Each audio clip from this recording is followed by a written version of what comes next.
दिव्यांग विवाहासाठी मोठी आनंदाची बातमी. राज्य शासनाने दिव्यांग अव्यंग विवाह प्रोत्साहन योजनेत सुधारणा करत अनुदानाच्या रकमेतही वाढ केली आहे. पती पत्नीच्या संयुक्त बँक खात्यात डीबीटीद्वारे जमा केली जाईल.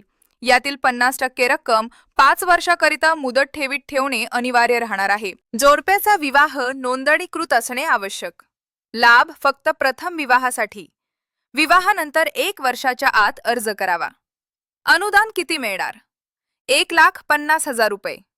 दिव्यांग विवाह 2,50,000 रुपये. ही रक्कम पती पत्नीच्या संयुक्त बँक खात्यात थेट जमा होणार. महत्वाच्या अटी: किमान 40% दिव्यांगत्व प्रमाणपत्र UID आवश्यक. वधू किंवा वर महाराष्ट्राचा रहिवासी असावा. अर्ज जिल्हा दिव्यांग सक्षमीकरण अधिकाऱ्यांकडे करायचा अर्ज. मंजुरीसाठी जिल्हास्तरीय समिती असणार. शासनाचा मोठा निर्णय. अनुदानात वाढ आणि दिव्यांग विवाह घटक नव्याने समाविष्ट. माहिती उपयोगी वाटली तर लाईक, शेअर आणि फॉलो करा.